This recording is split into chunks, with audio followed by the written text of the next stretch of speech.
Well, hello and welcome, everyone. My name is Celeste Harrison, and I'm so excited to have everyone out there joining us here today on Explorer Classroom. Here at National Geographic, we believe in the power of exploration, wonder, and storytelling to change our world for the better. This Explorer Classroom YouTube show connects students from all around the world with our National Geographic Explorers for short lessons and plenty of time for your questions. Today, we were planning to feature Javier Corso, who is currently out in the field shooting. And unfortunately, his Wi-Fi is terribly unstable right now. So he sends his apologies. He's really sad to not be able to make it today. But we will put him back on the schedule later this spring when he's no longer out in the field and does have more stable Wi-Fi. And we were able to pull some strings. So today, instead, we're joining a fantastic, different National Geographic photographer. We've got Mark Thiessen with us today. And Mark is a National Geographic staff photographer. He's been one since 1990. So at this point, he's taken photos of like truly all kinds of different things. I was joking with the students who were on screen with us that his career is pretty much like a Mad Libs book.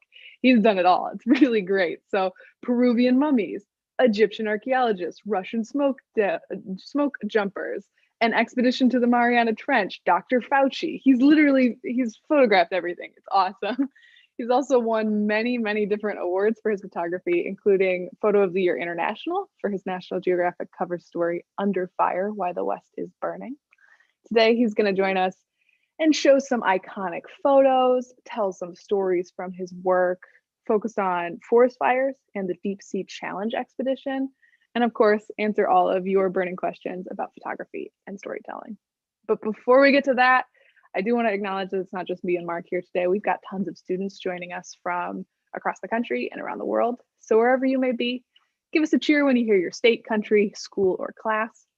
Today, our students are representing California, Colorado, Georgia the country, got both the state and the country, very fun, Illinois, Indiana, Italy, Kentucky, Maryland, Missouri, North Carolina, New Jersey, New York, Ohio, Ontario, Rhode Island, the United Kingdom, Virginia, Wisconsin, and Wyoming. Got some shout outs to give. We've got IPSEOA Virtuoso, Charlton Public Academy, Acadalba Public School, Ladera Junior High, Crest Academy, North Elementary, Griffith Middle, Redwood Cooperative School, Hamilton, Montessori of Westminster, Columbia Independent, Johnson Academy, Ridgefield Memorial, Haddonfield Friends, L. Pearl Palmer Elementary, PS 151, Mary D. Carter, St. Bernard Elementary, McBride Public School, Mr. Lito's class, hey guys in the chat bar, Upter Grove, TDSB, Samuel Hearn Middle School, LC4 Virtual, and Coastal Academy, and probably many more of you too. So if I missed your group, tell us hi in the chat bar. We'd love to say hi back. We're thrilled you're all joining us. But with all of that introduction out of the way, it's time to get the Explorer Classroom started. Let's turn it over to Mark to share all about his work. Take it away, Mark. Thank you, Celeste. And wow, I'm honored to be here to fill in for Javier, who can't make it. I did this last year and it was just a lot of fun, and I'm glad I can come back again and do it again. Let me just share my screen and then I'm going to show you some pictures.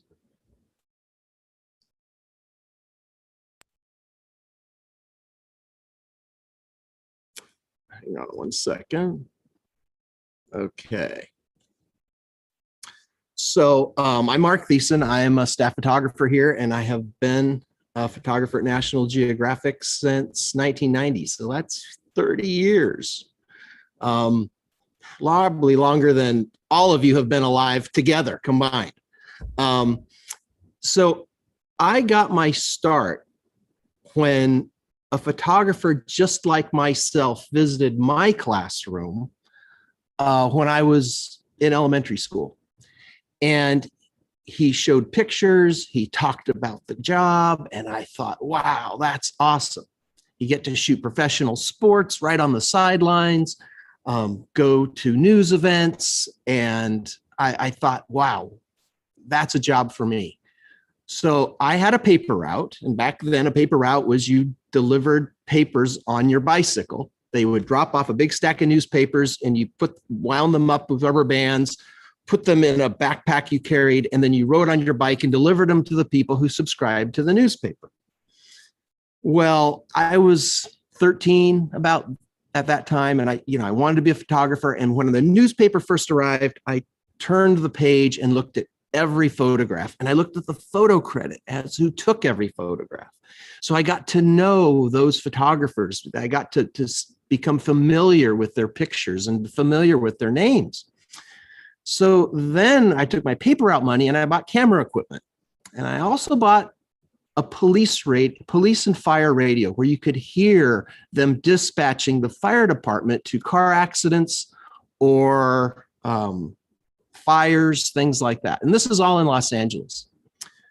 So one summer morning, around 7 a.m, I heard about a car on the scanner. It came across, and instead, so the scanner is a radio, and instead of playing music like a radio station, it just plays the dispatches of the fire department. And there was a car that was hit by a train.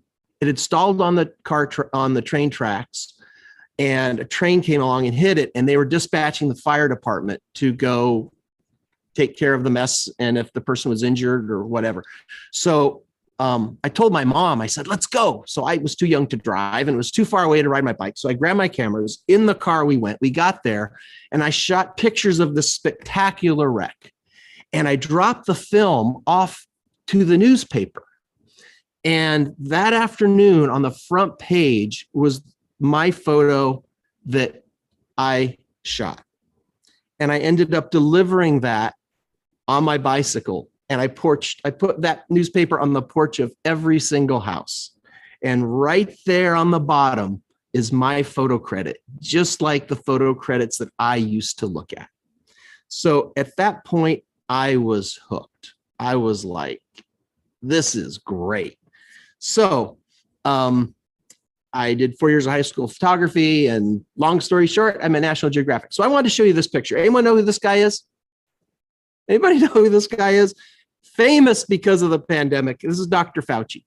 So this is a picture we shot last year, and we had an exclusive interview with him. So it all happened very quick, and they wanted to get a photo of him. And he lives in the DC area, of course, because that's where he works. And I said, it won't take long. We will set up at his house, outside his house. He can come to our studio. It'll only take 15 minutes.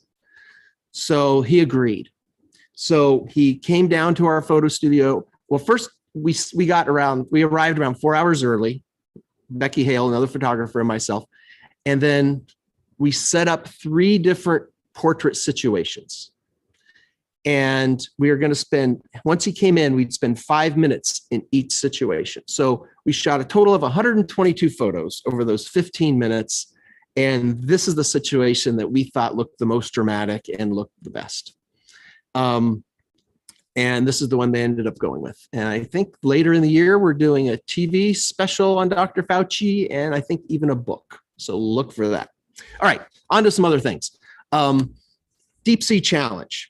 So filmmaker, this is an assignment I had for 2 months on a ship in the South Pacific.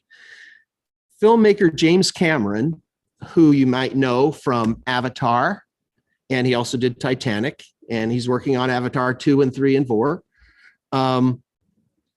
And he has had a deep love of the ocean. And he has this dream of going to the bottom of the Mariana Trench. He wanted to build a submarine that scientists could use. And if you're going to build a submarine that all scientists could use and go to all parts of the ocean, then you have to take it to the deepest part of the ocean to make sure it will work down there. So for a year it was all top secret out of Sydney, Australia, he and these engineers built a submarine that is unlike any other submarine. And so where is the deepest part of the ocean? It's the Mariana Trench in a specific place called Challenger Deep. And where is that? So from the United States, you have to go across the Pacific Ocean, and the South Pacific Ocean is twice the size of the United States. And then you get right over to this trench here near Guam. And as we zoom in, you will see the pinpoint where the Mariana Trench is.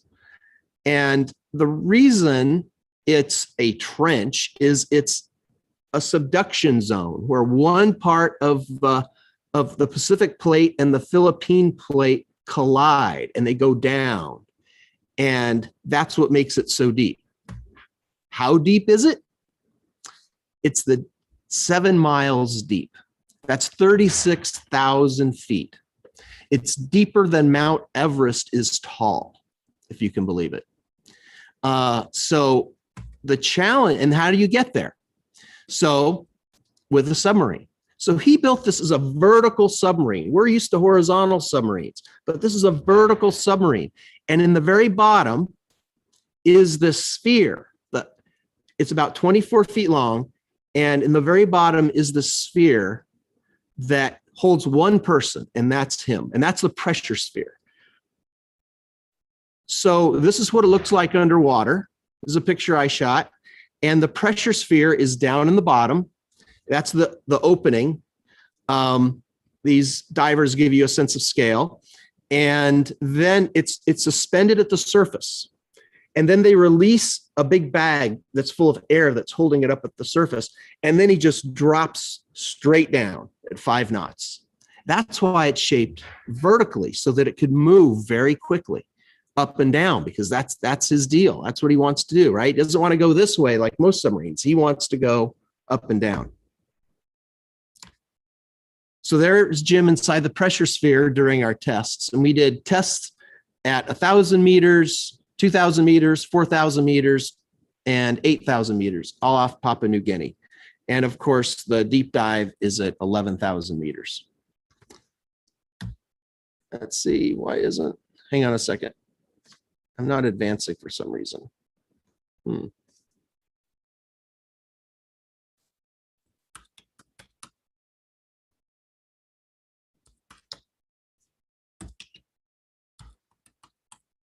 Hang on.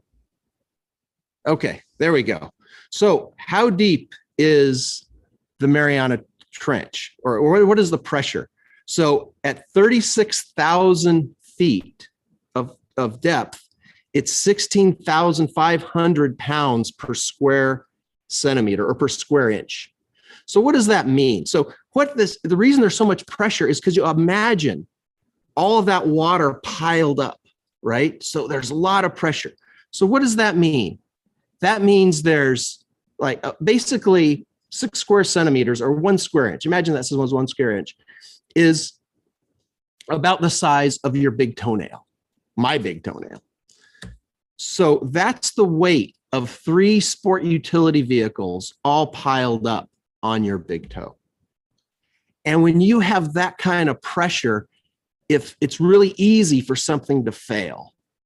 And if it fails, it's just this big implosion. So engineering something was really critical. So you want to see what it looks like down there, the bottom of the Mariana Trench? Here you go. That's it.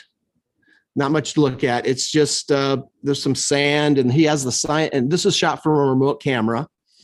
And there's a science door that opened, and out came some cylinders that went down, and they discovered there was some new bacteria down there. So after his dive, he comes back, and they bring him on board, and the submarine turns horizontal when they land it on the ship. And he is now the 3rd person who's been down to the deepest part of the ocean. Okay, now I want to talk to you about fire. This is my passion. Every photographer has to have a personal project, and wildfire is mine. And this is a project that I've been working on since the 90s, probably about 25 years. And this picture ended up being the cover of magazine a few years ago. And we think of fire and we think it's really bad, but it's actually not all fires are bad. This is actually a really good fire. So fire is how Mother Nature clears out her garden, so to speak. So this is a slow-moving, low-intensity ground fire that is clearing out the understory. All these big trees will survive, And it's kind of like weeding, Mother Nature's weeding her garden. And all these trees will survive and become healthier because of it. But there's also this human threat when we build our homes in areas where fires naturally go. This is in Santa Clarita in Southern California.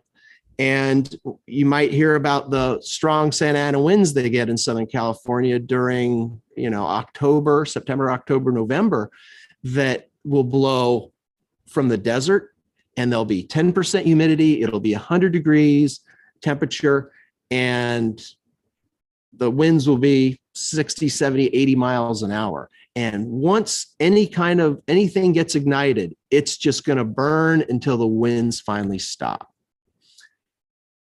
But it's also quite beautiful, right? So here's a picture of a wildland firefighter, and these are the people who are tasked with putting out these fires. And here's a situation where the sun is coming through this and lighting the smoke with light rays. This is what a wildland firefighter looks like. I also bring a little studio with me, and I do portraits of them. This is his 21st, this is Kyle, and this is his 21st day on the fire. And then he's going home for 2 days, and he hasn't showered in those 21 days. It's hard, dirty work, but they love it. So this is up in the mountains of Southern California, up near Running Springs. And here is a house in the very early stages of burning down. Embers have been blown from another burning house and landed on these pine needles on this wooden porch. And so then it was getting too dangerous because I was hearing, I was in this neighborhood all alone. Everyone's been evacuated, and homes were burning, garages were burning, and ammunition was exploding. So I just thought it was time to leave. When I came back the next day, this is what it looked like. But notice what you see on the trees. There's leaves on the trees. That's because these houses are like flypaper for embers. And when the fire hits them, the embers hit them, it's the most flammable thing around, more flammable even than the trees. So I'm going to show you this again, just to give you some, so you can relate the before and after picture.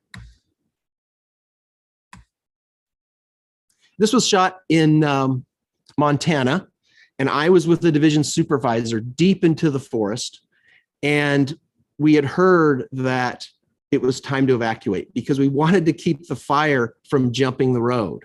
All the fire on the left is where the fire was. Everything on the right is the new spot fires, and we were trying to keep it out of there. And we did such a terrible job because the wind shifted direction. The embers came up over and dropped into the green side. So he was getting word that this happened just before I took that picture, that this is the guy in charge of all the firefighters and responsible for all of their lives. He's getting word that the fires jumped the road in many places, and it's just time to evacuate. And this is the view I saw to the right of me. And you can see the flames are now bending back towards us. And then the embers are going up in the smoke column, and then they're being blown across the top of the road at about 100 feet high. And then they land in the green side and catch that on fire. So these are another pictures as we were escaping that. Another couple shots from that. And then when we escape, you go to your safety zone. This is a predetermined area in case something like this happens. It's a meadow or a big open field where you're going to be okay and protected. And we just waited it out. We just waited out the fire. So this is what I'm wearing. Everything like a wildland firefighter. Hard hat with a headlamp. A yellow fire shirt, which is not fireproof. It's just fire resistant. So if the flames hit it or the embers hit it, it won't. The holes, they'll just kind of go out. It won't make big holes in your clothes. And the same material is made out of for the pants as well. So I had a film crew with me as we did a TV show. And here's a little bit from that. I don't know if you can hear that, but there are propane tanks burning off everywhere. Check this house out. It's hot up. Back up. It's starting to burn my fingers. All right. I'm back over here. Here's a house fully engulfed from this forest fire in the Smiley Creek area, Smiley Park area.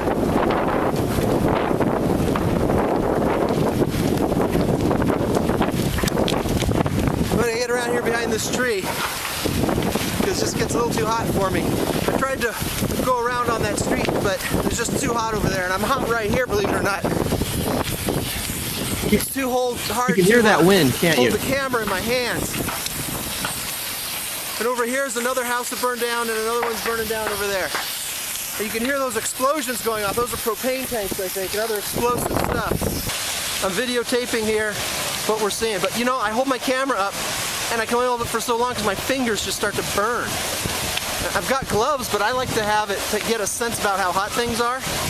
Like, I want to know if my camera's going to melt on me. See, here's the interesting thing about this. As I'm walking back to my car, you can see how the fire didn't burn real hot through here. The problem is, the fire hops from house to house. And these houses burn furiously and for a long time and create other embers that fly along and get into the attics of the other homes through the vents and start the fire from the inside out. And once that gets started, you can't put it out. So then this is where I had another film crew with us, and something incredible happened. Cover your camera! Cover your camera!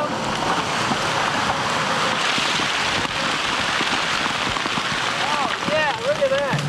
Water drop! I can only pray that that was water.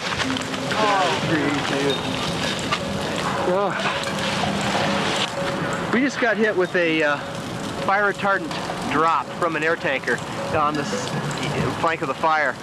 This stuff is like snot. It's called slurry, or sometimes it's called mud, but it's just got this horrible consistency. It's just like goo, and it's just all over us, head to toe. Right now, I'm gonna have to reload my camera. I've got goo everywhere in my camera. I'm gonna have to wipe that off. Now here you gotta get to this stuff before it dries, or it's kind of permanently bonded. So we've got a little bit of work to do here, and maybe go back and get cleaned up. Life on the line. Life on the line. That is life on the line. Okay, so I know I'm running short on time. I just want to wrap it up something real quick. The best thing about working at National Geographic is if you have an idea that they think might work, even half a chance of working, they'll support you by giving you the money to build it. So this is FireCam. Because of my fire experiences, I was going like, oh, the pictures are getting so wonderful and exciting, but it's too dangerous and I have to leave. What can I leave behind? So this is FireCam. It looks like a little robot, doesn't it? So it's got one eye where the video camera looks out and the other eye where the still camera looks out. And this is a picture from the still camera. This is shot in Canada when a raging crown fire came right over top of it. You can't see this picture anywhere else. You couldn't take this picture or you would burn up. And here is a video from that camera. So these are wild roses in the foreground. And the fire is coming from behind us. And you can see it's dropping embers, these little hot spots, these little flaming embers out ahead of it. Now the smoke column is blocking out the sun. And the heat that you can't really tell from the video, but it's preheating all this vegetation. And now it's going to create its own wind, because as the heat rises, all that hot air rising so fast, cooler air and other air needs to replace it on the ground. And that causes its own wind. And when you hear about fires creating their own weather, this is not speeded up. This is in real time. And the clip is only 1.5 minutes long, but you can see what it's like when a fire just comes, how quickly fire can overtake a forest.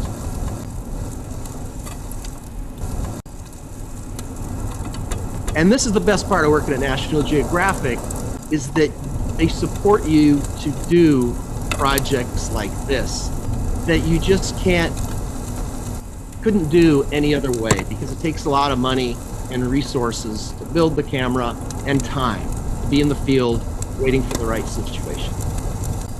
So you can see how the landscape just looks completely different. The fire is just moved through here so quickly. Okay. That is all I've got. Well, Mark, I think I could sit here and listen to you talk and look at your images literally all day, but we do have to let these fabulous young people get back to class. So thank you so much first to Mark for doing this amazing work and for taking some time to hang out with us and share it. Thank you to students for these fabulous questions. Thank you to teachers for making cool stuff like this happen. If this time works for you, we'll be right back here live again next week with Explorer Baker Perry, learning about his work planning and executing scientific expeditions on high altitude mountains. Should be very cool. And remember, you can register your student group for a shout out and a chance to be featured on screen at natgeoed.org/explorerclassroom.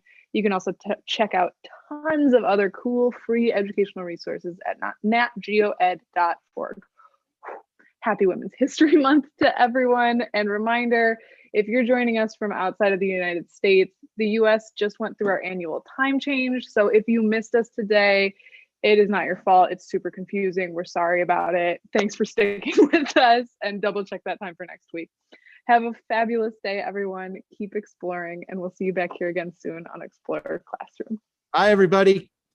Good to be with you.